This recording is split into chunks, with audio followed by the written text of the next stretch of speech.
राष्ट्रपति पुतिन की न्यूक्लियर चेतावनी के बारे में।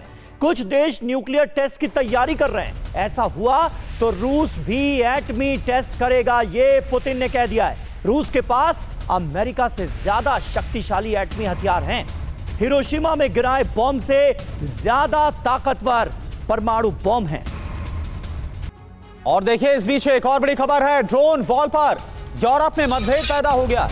पूर्वी नेटो सीमा पर ड्रोन वॉल पर फूट पड़ गई है। इटली और फ्रांस का एक अलग अलग रुख इसको लेकर सामने आ रहा है। ड्रोन घुसपैठ के बाद ड्रोन दीवार का जो प्लान है वो तैयार किया गया था, लेकिन अब इसी में यूरोपियन कंट्रीज आपस में उलझते हुए नजर आ रहे हैं।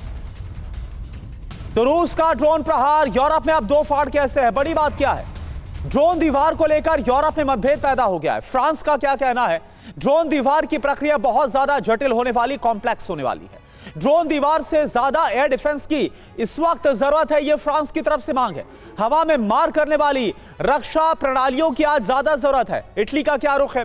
ड्रोन दीवार से सिर्फ पूर्वी हिस्से को फायदा ना हो। स्पेन क्या बोल रहा है? ड्रोन वॉल से सभी यूरोपीय देशों को फायदा होना बहुत ज्यादा जरूरी है। अब जरूरी बात आप समझिए, पोलैंड, डेनमार्क में ड्रोन घुसपैठ के बाद ड्रोन दीवार पर जो बात है वो की गई थी।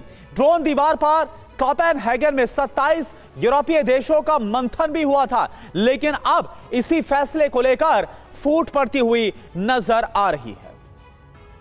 और मनीष भाई इस वक्त हमारे साथ है। मनीष, कैसे आप देखेंगे? एग्जीक्यूशन हुआ नहीं कि उसके पहले आपसी मतभेद और फूट? देखिए, ये सारा यूरोप ने जो 900 अरब डॉलर का एक सिक्योरिटी फंड जमा किया है रूस के खिलाफ लड़ने में, उसके बंदरबाट की लड़ाई है। क्योंकि जब ड्रोन वॉल बनेंगे तो ड्रोन वॉल किसके अगेंस्ट बनेगा? रूस के खिलाफ। तो वैसी स्थिति में फिर वो सारे संसाधन का इस्तेमाल जो है वो पूर्वी यूरोप में होगा। तो पश्चिमी यूरोपीय देशों को ये लगता है कि पैसे हम दें और फायदा उन्हें क्यों मिले, तो इसीलिए वो इसके खिलाफ हैं। वो कह रहे हैं कि कोई और स्ट्रेटेजी अपनानी होगी।